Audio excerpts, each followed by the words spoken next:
Olá, investidor. O meu nome é Wagner Caetano. Inicio agora o programa Cenário em Vídeo. Hoje, uma quarta-feira, dia 2 de setembro de 2020, meio-dia e 49. Nós temos um tempo bom, temperatura agradável aqui em São Paulo. Temos 23 graus, uma tarde ensolarada. A gente já caminha aí para o fim do inverno, pessoal. E hoje, um dia especial, né? Tem jogo do Corinthians, aí eu vou dar o meu palpite. Depois já montei meu time no Cartola, né? E hoje o meu palpite não poderia ser diferente. O jogo hoje é um pouco mais cedo. Goiás e Corinthians 19h15. Lá em Goiânia, meu palpite é Corinthians 6, Goiás 0. Com todo respeito aos goianos, Goiânia é uma das cidades, uma das que eu mais gostava de ir na época da Expo Money. Voltar lá para dar treinamento. O pessoal sempre me recebeu muito bem. Fiz muitos amigos em Goiânia, muitos mesmo. E fico muito, muito feliz de ter tido o privilégio de ministrar treinamentos, palestras lá em Goiânia. Uma vez eu fiquei em Brasília para ministrar um seminário pós-Expo Money. Eu acho que a Expo Money foi quarta e quinta, eu fiquei lá na sexta. Era comum fazer seminários nos hotéis. Aí o meu voo, a Expo Money tinha preparado para sexta-feira, eu não peguei o voo, aluguei um carro no sábado para ir para Goiânia. Eu e o Leandro Martins, que trabalha no Modal Mais, lá no Banco Modal, na corretora. É um dos caras que eu respeito no mercado. Somos amigos ainda, mas somos muito próximos na época da Expo Money. Fazíamos juntos um trabalho social. Uma pessoa que eu tenho muito carinho, amizade e acho um profissional excelente. Né? Um grande abraço para ele. De repente, se alguém ouvir aí, eu sou fã do Leandro. Leandro é um cara excelente, um profissional completo. Então, vamos aos estudos aqui. Seu like é importante, compartilhe o vídeo, fale do Top Traders nas suas redes sociais. E vamos começar os estudos de hoje pelos ativos fixos. O Leandro é aquele cara que tudo que você precisava ele estava disposto a ajudar. Leandro, eu vou lá para Salvador, quero um hotel diferente. Ele tinha um contato. Ele se dá muito bem nessa parte de relacionamento humano, além de ser um ótimo profissional, né? Leandro, quero usar um software bacana tal para completar os meus estudos. Ele sabe, ó, ajudava com hotel, falava de... A primeira vez que eu comi no Madeiro, que hoje tem em todos os lugares, aí, principalmente em São Paulo, o Leandro que me falou em Curitiba. Ele falou, pô, tem uma hamburgueria lá, um Madeiro em Curitiba que é excelente, e era perto do hotel que eu fiquei. Quer dizer, um camarada, um grande amigo mesmo, um profissional que merece todo o sucesso pela sua competência. E é raro eu elogiar aqui, eu elogio quando é de coração. O DI está abaixo dessa LTA, tem um ponto importante no 5.730, se perder, teria um giro rápido a 7.560, se o cenário pesar 5.630. Aí vamos falar do IFNC. O IFNC ainda eu acho que tem o perigo da prancha do pirata, porque deu a pancada, ontem reagiu, mas hoje não dá continuidade. Se a gente for ver o fechamento da semana passada, 10.346, pode parecer loucura, né, falar isso, mas pela baixa na segunda, alta ontem, baixa hoje, na semana está perdendo, no IFNC. Mas é um mercado complicado, né? Você vê que você tem sinais e o mercado contradiz no dia seguinte, né? Por exemplo, o Banco do Brasil está aqui trabalhando em torno das médias e da LTB, uma situação indefinida, né? Aí a gente pega o ativo do Bradesco, para quem esperava uma puxada, hoje uma forte alta, a gente percebe que rateou, né? Não rompeu, de fato, depois de perder na segunda média móvel de 21 períodos, e está fazendo mínima na de 5, situação mais indefinida impossível. E no caso de Tube, ela rompeu o canal de baixa, né, deixou a parte superior para trás, só que hoje está caindo quase 1%, então não é definitivamente um sinal de força, né? Quando a gente traz os estudos aqui para falar, por exemplo, sobre o petróleo, e a gente fala em seguida da Petrobras, o petróleo está fazendo que, na minha opinião, deixa eu ver se tem algum recado da minha equipe aqui. O petróleo está fazendo o que eu achava mais provável, por quê? Por causa desse sinal que a gente teve no dia 31 de agosto. né, houve um rompimento falso do 4608, isso daqui é uma shooting star, é uma estrela cadente. Está acionando. Então, inclusive a perda do 4458 está exatamente aqui no momento, projetaria um teste de 4362 ou algo perto dessa linha de tendência de alta que a gente tem na imagem, pessoal. Então, falando da Petro, né, a Petro 4, ela perdeu força. Está caindo muito menos do que subiu ontem, mas enfim. Está trabalhando na parte alta no Marubozu e respeitando as médias. Se ela cair um pouco mais e fechar perto da média de 5 dentro do território delimitado pelo canal, é um sinal de fraqueza. Né? E o que chama a atenção é que o minério de ferro subiu mais de 2% e a Vale está caindo. Quer dizer, a Vale fez um pullback na antiga LTA, sentiu e está cobrindo mais da metade do candle que nós vimos ontem. Esse é um sinal de força vendedora na área. Eu duvido que a Vale se recupere ao longo do dia hoje. Perfeito? Aí nós vamos ter B3, SA3. Aí na tela, depois a gente vai falar da Ambev. A B3, SA3 abaixo da LTA. Eu imagino um teste de 57,13, eu comentei sobre isso. Né? Aqui o ativo começa a me interessar. Começa a me interessar, não estou falando que eu vou comprar aí. Porque se a gente não falar palavra por palavra, depois eu vou dizer, viu? No caso da Ambev, professor, ela cumpriu o objetivo? Eu acho que sim, eu acho que quem estava vendido ontem, nós temos aqui um Arami depois de uma forte queda.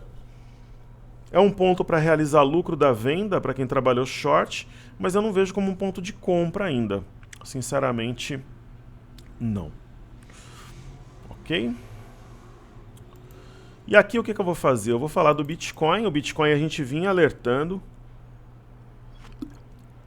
O Bitcoin simplesmente ele fez um movimento técnico de busca por essa região aqui do ombro anterior, 12 mil dólares, e aqui ele sentiu uma venda interessante. A venda para guerrilha, ela tem alvo em 11,120, hoje bateu 11,155.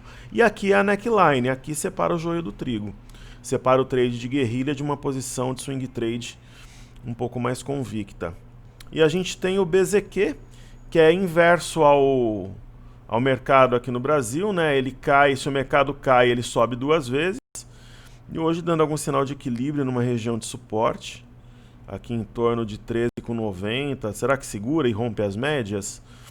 Vamos ver, né? A gente está acompanhando aqui para ter até algumas pistas sobre o mercado, aquela coisa toda. Aí nós temos aqui a Bolsa de Xangai, demonstrando fraqueza, descolada, né, do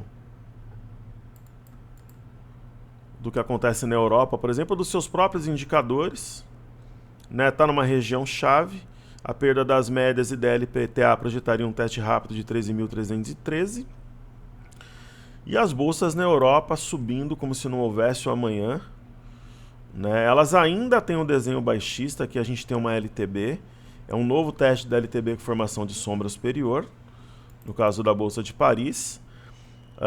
No caso em específico da Bolsa de Frankfurt, nós temos uma situação extremamente técnica acontecendo, porque eu tenho um fundo marcado dia 21, um topo marcado dia 27 de agosto e um novo fundo marcado ontem, 1º de setembro. Existe um ponto aqui, a máxima do dia 27, que é 13.218, que separa o joio do trigo. Acima desse ponto, nós estamos acionando um pivô de alta, que pode elevar fortemente os preços ou formar aqui um topo duplo. Então, olho vivo aí na Bolsa da Alemanha. Deve fechar acionando o pivô hoje, o que fará na sessão de amanhã. E no Reino Unido, houve um objetivo foi cumprido, né, que é a simetria que trouxe o preço. A gente falou desde lá de cima, 5.857. Existe uma neckline em específico aqui, está torto este padrão do oco. Eu acho que o ponto mesmo é a região de 5.857. Só que aqui está formando um arame. Aí eu pego o fundo anterior como base, 5.949, e acima desta região da mínima do dia 21, tem grande chance de vir até a média de 21. Abaixo disso, pode configurar um voo de galinha.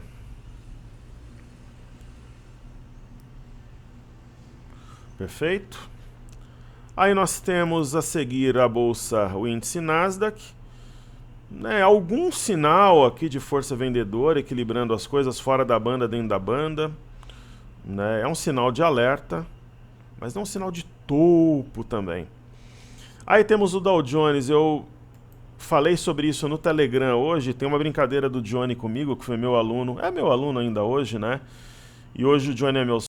Ele falava, professor, enquanto não fechar o gap aberto aqui há tempos no glorioso Dow Jones, que é esse gap aqui, né? A 28.892, 893, as bolsas americanas não caem, pois hoje fechou esse gap. Né? Com a alta de hoje fechou esse gap, aqui não tinha fechado. Hoje fechou. Seria o início de uma correção? Não tem sinal por enquanto. E aí tem o S&P, máxima histórica, subindo como se não houvesse um amanhã. Um gap aqui. Por exemplo, se amanhã abrir em gap, ficaria um BB abandonado. Mas aí teria que fechar hoje com gap aberto, amanhã abrir em gap de baixa. Mas enfim, é uma hipótese. E a gente tem o EWZ, que é ETF brasileira negociada em Nova York. Em uma região importante, eu comentei ontem, né, o 30,89, onde tem as médias, também uma situação bem decisiva aqui para o EWZ. E teremos a seguir o VIX, que é o índice do medo, Volatility Index, da S&P. Aos trancos e barrancos o VIX vai subindo, só que as bolsas não acompanham. Seria o prenúncio de uma correção? É uma hipótese, né, que tem algum embasamento técnico, essa movimentação em potencial no VIX.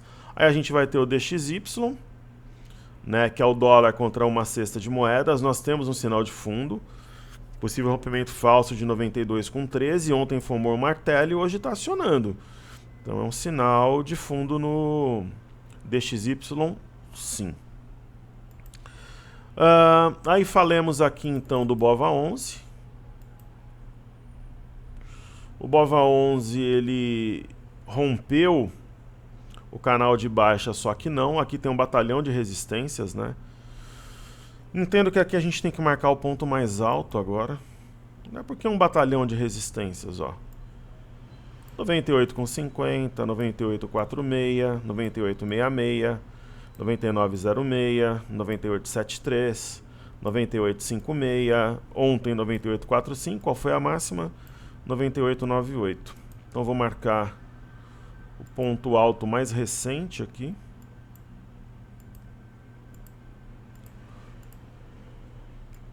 Que é o 99,06. Ele não chegou a tocar, um sinal que vacilou.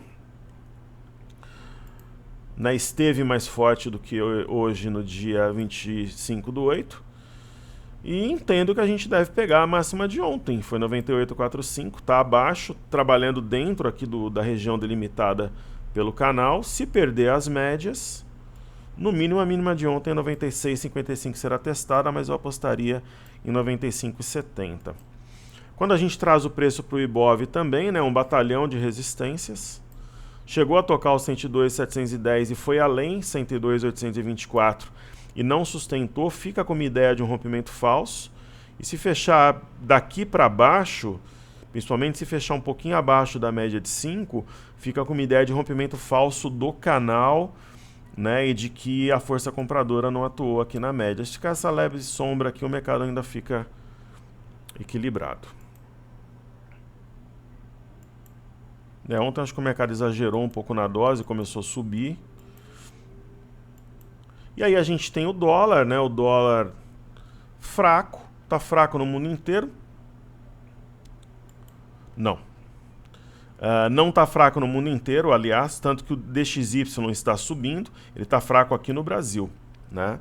E hoje a gente vai ter o fluxo cambial, a gente vai ver se esse movimento tem consistência, está numa região de suporte, né? Na verdade o DXY está forte no exterior, aqui no Brasil que está fraco. Eu até havia falado para o meu grupo de manhã que poderíamos ter um pivô de alta, fundo, topo, fundo, mas esse cenário perde força, né? Ele arrefeceu. Então a gente não trabalha com essa ideia do oco. Agora, eu não venderia dólar aqui, sinceramente. Eu compraria com stop abaixo de 5,3, 5,5 se eu fosse operar o dólar para talvez entregar 30, 40 pontos acima. Não. Ontem, por exemplo, aqui ó, fez um arame cross, subiu. Hoje acho que pode fazer algo semelhante, vir aqui na região de 5,409 ou no 5,400 aí. Se não for hoje, talvez amanhã. Perfeito, pessoal. Hoje eu vou falar do setor, vou falar sobre setores, eu vou fazer o radar mais tarde, eu vou falar de SUSB e Klabin. Então, tem a Rani também, né? Que ok, a Rani não exporta tal. Putz, esse gráfico tá errado. Não é possível que esse candle aqui. Deixa eu ver aqui no... Pode até estar certo, mas eu acho que não tá. Que a Irani tá com bom volume, né? A gente vê, hoje movimentou 9 milhões, já um ativo que vem chamando a atenção. Esse gráfico não tá correto, né? Depois eu vou passar lá pro pessoal do Cartesia. Olha, é um ativo que aqui, por exemplo, nessa configuração de fundo, cruzamento de médias, interessante. Eu não gosto de pegar um movimento depois que ele se materializa, né? Agora, dá para falar sobre ponto de stop. 486 é um ponto de stop interessante, tem esse gap aqui em cima. Será que sobe na esteira do dólar? Aqui tem um pivô, né? Uma alta correção no tempo. Então, 486 para mim seria um ponto de stop importante. Aí falar de KLBN11.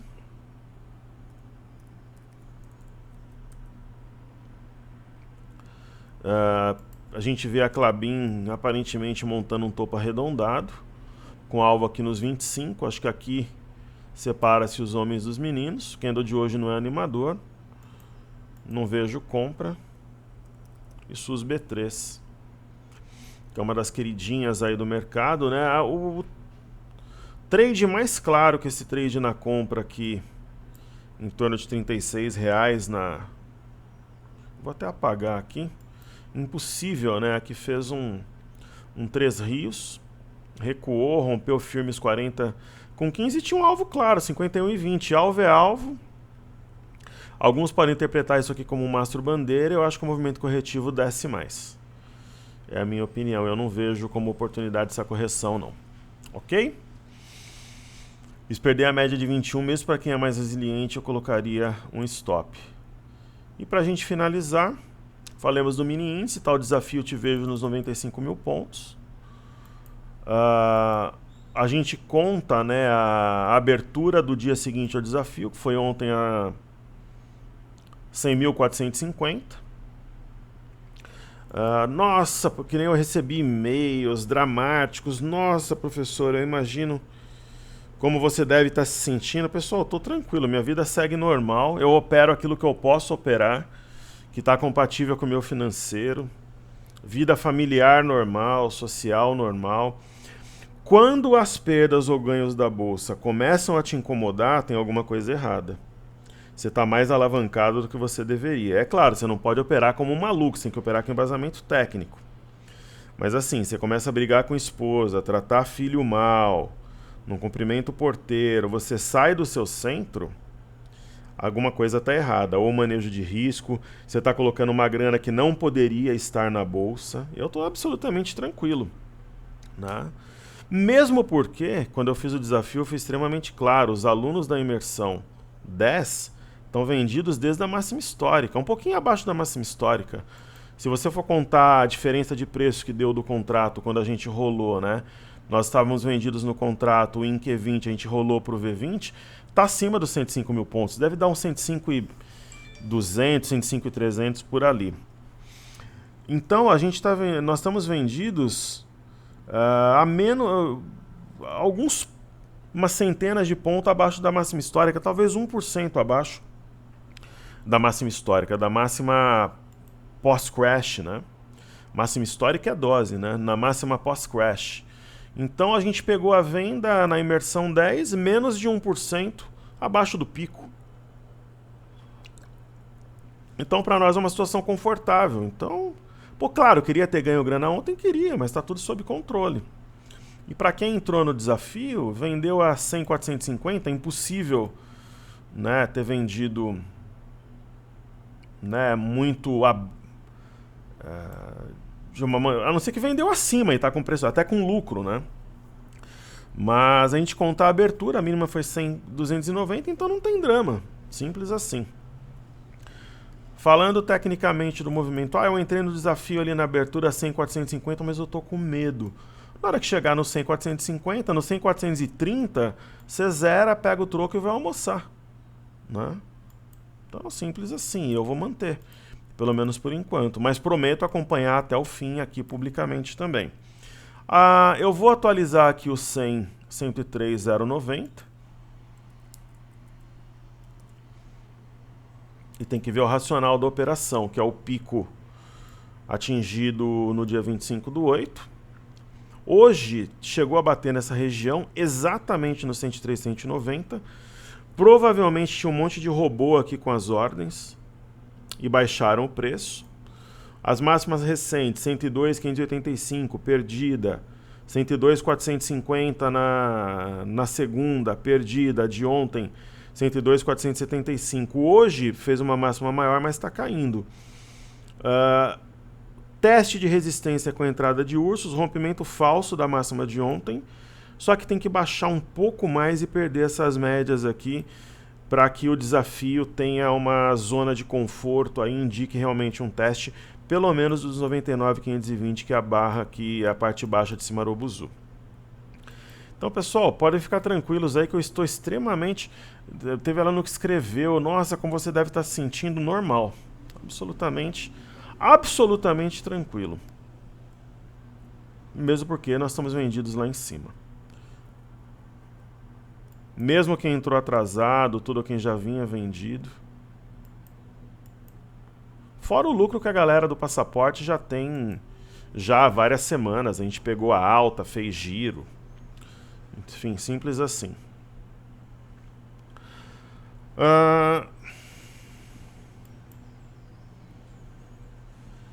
No caso, eu estou falando da imersão 10, que é o treinamento mais recente, né? Então, deixa eu atualizar esse gráfico aqui. 103,090 a gente mantém, 102,710, foi um ponto perdido importante. Este ponto eu vou marcar, 102,585, eu comentei anteriormente. Então, assim, se muitas vezes suas posições... por que muita gente se incomodou com o Cogna? Porque muita gente estava ganhando dinheiro com ativo, que foi um desafio público que fizeram aí, e começou a alavancar, operar opções. É muito diferente do ativo. Aí vai culpar o guru que você segue, que eu não tenho nada contra nem nada a favor, eu nem conheço direito, mas todo mundo ficou sabendo. É o caso da IRBR também. O pessoal culpa quem deu a letra que o ativo ia cair. Uma casa só não tem poder de derrubar um ativo, né? Eu não estou defendendo ninguém aqui não, porque esses caras não são flor que se cheire. Mas eu acho injusto quando uma crítica, quem você amava numa semana, você odeia na outra. Como assim? Né? Você vai operar opções do ativo para quê? Para fazer 100 mil virar 1 milhão e você pagar de gatinho, de playboy? Só que pode virar 0 nas opções. Né? É a mesma coisa quando você trabalha alavancado no day trade. Para operar um mini contrato desse aqui e eu carregar de um dia para o outro, eu preciso ter um pouquinho menos de 4 mil reais na corretora. Sabe quanto que é a margem para o day trade? 25, 30 reais. Aí você usa toda a margem e você vai lá e culpa a corretora ou o cara da sala que você segue? Eu não estou defendendo o canalha aqui não, mesmo porque boa parte desse pessoal é. Só que você tem que ter a consciência, né, de que você é responsável pelas suas operações. Então, por exemplo, eu estou no desafio. O que a gente vê no intraday? Um gap aberto, né, que pode servir como um imã para puxar preço, né, para essa região. E apesar de ser um padrão meio torto aqui, primeiro aqui a gente tem uma pinça de topo, né? Isso daqui é uma pinça. Duas máximas justapostas, perdeu o 102, 110, 102, 585. E agora qual que é o ponto? É o 101, 610, que foi esse ponto de apoio que levou o preço. né, onde tem a compra está concentrada de forma velada aqui, e tem o 101,280, que é a mínima do dia, que se perder aí cai forte, talvez não hoje, né? E tem, não é exatamente um oco, mas tem algo que remete a um oco aqui. Você poderia entender isso daqui mais ou menos como um ombro, enfim, é uma figura simétrica que no meu entendimento não é autista. Então eu mantenho o desafio rolando. Né? Eu não sei se vai nos 95 mil pontos, mas se for nos 96, 97, 98, a gente vai estar ganhando dinheiro. Né? Mas eu mantenho por enquanto o desafio e a vida segue.